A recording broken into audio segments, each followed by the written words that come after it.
بسم اللہ الرحمن الرحیم۔ السلام علیکم۔ آفیشیل کہانی سینٹر میں خوش آمدید۔ سب دکھوں سے بڑا دکھ یتیمی اور مسکینی کا ہے۔ جس وقت آپ کو اپنے والدین کی ضرورت ہو اور آپ کے پاس آپ کے ماں باپ کو سنبھالنے کے لیے نہ ہو۔ میرا بچپن بھی اسی طرح کے حالات میں گزرا۔ جب جوان ہوئی تو پھپھو نے جان چھڑانے کے لیے غیروں میں شادی کر دی اور پھر کبھی پلٹ کر خیریت بھی نہ پوچھی۔ شادی کے بعد بھی مجھے سکون نصیب نہ ہوا اور ظلم کی آخری حد بھی پار کرتے ہوئے مجھے گھر سے نکال دیا گیا۔ پھر ایک شخص نکاح میں جو بہت ہی برے حال میں ہوتا میرا پیچھا کرتا، جس کا چہرہ ایک دن میرے سامنے آیا تو میں خوف میں چلی گئی۔ میری کہانی سنیں، میری زبانی۔ میں اپنے ماں باپ کی وہ اولاد تھی جس کی قسمت میں ماں باپ کی محبت نہ تھی۔ میں بہت چھوٹی تھی، میرے ماں باپ مجھے چھوڑ کر چلے گئے۔ ہم 3 بہن بھائی تھے، میں سب سے چھوٹی تھی، اتنی چھوٹی کہ اپنا دھیان بھی خود نہیں رکھ سکتی تھی۔ اس لیے مجھے میرے ابو کی بہن اپنے ساتھ لے گئیں۔ وہ مجھے پالنے کے لیے لے کر گئی تھیں۔ وہ سب کو کہا کرتی تھیں کہ وہ مجھے بہت اچھے حالات میں رکھ رہی ہیں، پر یہ بات میں ہی جانتی تھی میں وہاں کیسے رہتی تھی۔ جیسے جیسے میں بڑی ہوتی گئی، مجھ پر میری پھپھو نے پورے گھر کی ذمہ داری ڈال دی۔ میں پورا دن کام میں جٹی رہتی تھی۔ میری پھپھو نے اپنے بچے مزے سے جس عمر میں ٹی وی، گیمیں اور سکول جاتے تھے، میں اس عمر میں کچن اور پورے گھر کو سنبھال رہی تھی۔ مجھے ہر وقت وہاں یہ سننے کو ملتا کہ میں ایک منحوس ہوں جس نے پیدا ہوتے ہی اپنے ماں باپ کو کھا لیا۔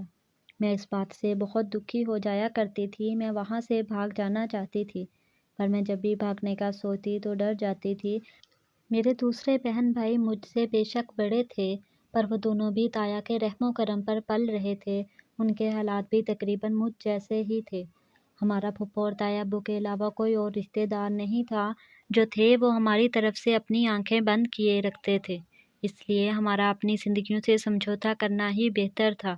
میں نے بھی وقت کے ساتھ ساتھ کر لیا تھا۔ مجھے پڑھنے لکھنے کا بچپن سے ہی شوق تھا۔ میں اپنی پھپھو کے بیٹی کی کتابیں چھپ چھپ کر پڑھتی رہتی تھی۔ میں اپنی پھپھو کے بچوں کو بہت توجہ سے پڑھتے ہوئے سنا کرتی تھی کہ وہ کس لفظ کو کیا پڑھ رہے ہیں، اور یوں آہستہ آہستہ میں اردو اور پھر تھوڑی بہت انگلش پڑھنے لگی۔ باقی میں نے ہر روز کتاب کو کچھ وقت دھیان سے پڑھنے سے سیکھ لیا تھا۔ میری پھپھو کی بیٹی کی جو کتاب پرانی ہو جاتی میں اسے چھپا کر اپنے پاس رکھ لیتی۔ میرے پاس کمرے کے نام پر گھر کا اسٹور تھا جس میں میں سویا کرتی تھی، اور میں اس لیے خوش تھی، ورنہ اگر انہیں پتہ لگ جاتا تو ان ساری کتابوں کو ردی میں بیچ ڈالتی اور میں بھی پڑھ نہ سکتی۔ اس لیے میں بہت احتیاط کیا کرتی تھی۔ اس گھر میں میرے ہمدرد شاید میرے پھپھا ہی تھے، جو مجھے عجیب بھی لگتے تھے۔ وہ پھپھو کی موجودگی میں مجھ سے بات تک نہ کرتے، پر جب پھپھو سو رہی ہوتیں یا باہر گئی ہوتیں تو وہ مجھے چپکے سے پیسے دے دیتے، کبھی کچھ کھانے کو بھی لا دیتے۔ اس کے بدلے وہ بس مجھے کہا کرتے تھے کہ میں ان کے بہت قریب ہو کر بیٹھ جاؤں۔ پہلے تو نہ سمجھی میں ان کی بات مان جاتی تھی، پر جیسے جیسے میں سیانی ہوئی مجھے ان کا خود کو ہاتھ لگانا برا لگنے لگا۔ وہ جب بھی مجھے چھوتے تو مجھے خود سے گھن آنے لگتی، اور ایک بار جب پھپھو سو رہی تھیں تو وہ مجھ سے چھیڑ چھاڑ کرنے لگے۔ میں ابھی کچھ کرتی کہ پھپھو نہ جانے کب اٹھ کر آ گئیں اور انہوں نے پھپھا کو دیکھ لیا۔ اس وقت پھپھا بوکھلا گئے اور انہوں نے اپنی طرف سے بہت سی باتیں گھڑیں، پر پھپھو نے ان کی ایک نہ مانی۔ انہوں نے مجھے اس دن خوب مارا تھا اور پھپھا 2 دن گھر سے لاپتہ رہے۔ پھپھو کو جب پھپھا کی یاد ستانے لگی تو انہیں لگنے لگا کہ پھپھا ٹھیک کہہ رہے تھے، میں ہی بری لڑکی ہوں، ان کا کوئی قصور نہیں تھا۔ اس طرح میں اپنی پھپھو کے لیے ایک بڑی پریشانی بن گئی، جس سے انہوں نے اب جان چھڑانی تھی۔ میں اس وقت صرف 16 سال کی تھی جب میری پھپھو نے میری شادی کر دی۔ وہ آدمی ہمارے خاندان یا برادری کا نہیں تھا، کوئی غیر تھا اور ہمارے شہر سے بھی بہت دور رہتا تھا۔ پھپھو نے بس آنن فانن میری شادی کر دی۔ میں بھی اس وقت خوش تھی کہ چلو میری ہر روز کے ظلم سے جان چھوٹ گئی، پر مجھے شادی کے سال بعد جب میرے شوہر نے یہ کہہ کر مارا کہ میں بانجھ ہوں تو میں اندر سے ٹوٹ گئی۔ میری ساس کو مجھ سے فوراً پوتا یا پوتی چاہیے تھی۔ ان کا کہنا تھا کہ ان کا ایک ہی بیٹا ہے، وہ اس کی اولاد کو دیکھ کر مرنا چاہتی ہیں۔ میری ساس نے اپنے جاننے والی ایک دائی کو ایک دن بلا لیا جس نے میرا بہت دیر تک معائنہ کیا، اور پھر اس نے بڑے ہی افسوس سے کہا، کیا بیاہ لائی ہو، یہ تو کبھی ماں ہی نہیں بن سکتی۔ میں ان کی بات سے ساکت سی رہ گئی۔ میری ساس نے مجھے لعنتیں دے دے کر رونا شروع کر دیا۔ شام کو جب میرے شوہر گھر آئے تو میری ساس نے نہ جانے کیا کیا انہیں کہا، پھر وہ کسی بھرے شیر کی طرح مجھ پر جھپٹ پڑے۔ جوتے، لانتے، تھپڑ، کیا نہ تھا جو اس رات مجھے نہ لگا۔ میں پوری رات سسکتی رہی۔ پھر ایک دن میں نے اپنے شوہر کو کہا، ہم کسی ڈاکٹر کو دکھا لیتے ہیں۔ میری بات پر میری ساس فوراً پھنکاری، ارے واہ بھئی واہ، اب یہ ڈاکٹروں کی در کی خاک چھاننا رہ گئی ہے۔ جب دائی نے کہہ دیا ہے کہ یہ ماں نہیں بن سکتی تو نہیں بن سکتی، میں تو کہتی ہوں اسے طلاق دے دے۔ انہوں نے میرے شوہر کو کہا تھا۔ میں نے اپنے شوہر کو بے ساختہ رحم سے دیکھا، جو بالکل سپاٹ چہرہ لیے کھڑے تھے۔ اس وقت تو وہ خاموش رہے، پھر میری ساس کے ہر روز کے فساد نے مجھے بے آسرا کر دیا۔ میرے شوہر نے مجھے طلاق دے کر گھر سے نکال دیا تھا۔ میں نے اس شخص کی بہت منتیں کی تھیں کہ مجھے طلاق نہ دے، پر اس نے میری ایک نہ سنی اور گھر سے نکال دیا۔ میں اس وقت بالکل بے سہارا ہو گئی۔ میرے پاس کوئی ٹھکانہ نہیں تھا، جانے اگر میں پھپھو کے گھر جاتی تو بھی میری زندگی عذاب ہی بنتی، تایا کے گھر جاتی تو اس لیے میں ایدھی سینٹر جانے کا فیصلہ کر لیا۔ میں نے سوچ لیا کہ اب میں محتاجی کی زندگی مزید نہیں جینا۔ اللہ نے مجھے ہاتھ پاؤں دیے ہیں، میں اپنا آپ اب خود پالوں گی۔ میں یہ سوچ کر ایدھی سینٹر بے سہارا عورتوں کے ساتھ رہنے لگی۔ مجھے وہاں کام بھی مل گیا تھا کیونکہ میں پڑھنا لکھنا جانتی تھی۔ وہاں رہنے کے 2 ہفتے بعد مجھے پتہ چلا کہ میں امید سے ہوں۔ اس خبر نے مجھے دہلا دیا۔ ڈاکٹر نے جب مجھے چیک کیا تو پتہ چلا کہ جب میرے شوہر نے مجھے طلاق دی تھی تو میں 2 ہفتے کی پریگننٹ تھی۔ اللہ نے مجھے ماں جیسے مقام پر پہنچایا بھی تو کس وقت پہنچایا جب میں بالکل بے سہارا ہو گئی۔ مجھے کچھ نہ سمجھ آیا کہ میں اس خبر پر خوش ہوں یا ماتم کروں۔ میں نے اپنے شوہر کو ایک خط لکھا۔ میں نے لکھا کہ وہ اس بچے کے پیدا ہونے کے بعد اسے یہاں سے لے جائے اور ایک اچھا مستقبل دیں، پر اس شخص نے میرے خط کا کوئی جواب نہ دیا۔ میں ایک بار پھر جیسے بہت بے بس ہو گئی۔ میں اکثر ڈر جاتی تھی کہ اللہ نے مجھے بیٹی ہی دے دی تو میں کیا کروں گی اگر اس کا نصیب بھی مجھ جیسا ہوا تو، اور یہ سوچ مجھے اندر تک ہلا دیتی تھی۔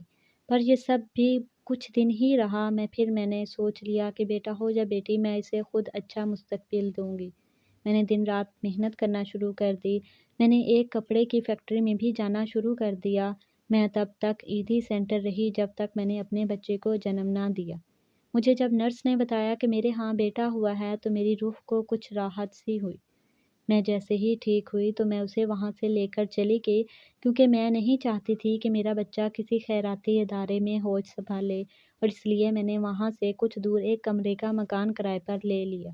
وہاں رہنے لگی۔ میں سینٹر اکثر جایا کرتی تھی۔ فیکٹری میں دل لگا کر کام کرنے سے مجھے تنخواہ بھی اچھی ملنے لگی تھی۔ مجھے لگنے لگا تھا کہ جیسے اب میرے اچھے دن آ گئے ہیں۔ میں اپنے 5 سالہ بیٹے کے ساتھ خوش تھی، لیکن جب مجھے اس بات کا علم ہوا کہ مجھے گھور گھور کر دیکھنے والا شخص میرا شوہر ہی ہے تو میں سناٹے میں چلی گئی۔ میں وہاں سے بھاگ کر اپنے گھر آئی۔ میں نے دروازے کو بند کر کے اس سے پشت لگا لی۔ وہ باہر کھڑا میرا دروازہ پیٹ رہا تھا۔ وہ مجھ سے بات کرنا چاہتا تھا، پر میں جانتی تھی کہ وہ کیا بات کرنا چاہتا ہے۔ وہ مجھ سے اب میرا بچہ چھیننے آیا ہے۔ میں نے اس روز تو دروازہ نہ کھولا، پر اب وہ ہر روز میرے گھر کے باہر آ جاتا تھا، میری منتیں کرتا کہ ایک بار میں اس کی بات سن لوں، پر مجھ میں ہمت نہیں ہو رہی تھی میں اس کی کوئی بھی بات سنوں۔ لیکن ایک دن مجھے ہمت کر کے اسے سننا پڑا۔ وہ شخص میرے گھر میں جیسے ہی داخل ہوا تو اس نے میرے بیٹے کو سینے سے لگا لیا اور پھوٹ پھوٹ کر رونے لگا۔ میں اسے حیرت سے دیکھ رہی تھی۔ وہ کچھ پلوں بعد میرے بیٹے سے جدا ہو کر میری طرف آیا اور میرے سامنے ہاتھ جوڑ کر بولا، مجھے معاف کر دو، میں تمہارا گناہ گار ہوں۔ میں نے اور میری ماں نے تمہارے ساتھ بہت زیادتی کی کہ تمہیں گھر سے نکال دیا، اور میں تمہارے خط ملے تو میں پڑھنے کے باوجود بھی نہ آیا۔ میں باپ بننے والا ہوں تو اللہ نے مجھے اس کی بہت بڑی سزا دے دی۔ میں نے تمہارے بعد جس عورت سے شادی کی وہ کبھی ماں نہیں بن سکی۔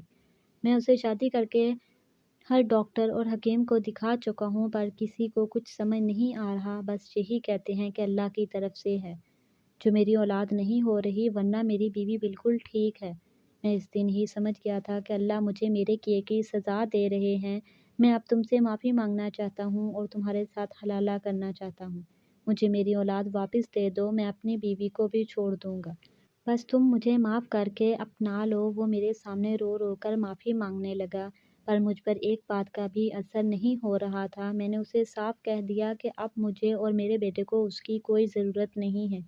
وہ میری بات سن کر گڑ گڑانے لگا، پر میں نے اسے اپنے گھر سے نکال دیا، لیکن وہ متواتر میرے گھر آنے لگا اور مجھ سے معافیاں مانگتا رہا۔ میں نے اسے تو معاف کر دیا، پر اپنا آپ اس سے نہ سونپا، کیونکہ میں نے بہت مشکل سے اپنے آپ کو پیروں پر کھڑا کیا تھا۔ اب میں دوبارہ کسی کھوکھلے سہارے کے لیے خود کو اپاہج نہیں کرنا چاہتی، اس لیے میں نے وہ گھر بھی چھوڑ دیا اور وہاں سے بہت دور اپنے بیٹے کے ساتھ جا کر رہنے لگی۔ اگر آپ کو میری یہ کہانی اچھی لگی تو اسے لائک کریں۔ مزید ایسی دلچسپ کہانیوں کے لیے آفیشیل کہانی سینٹر چینل کو سبسکرائب کریں۔ ملتے ہیں نیکسٹ ویڈیو میں، تب تک کے لیے اللہ حافظ۔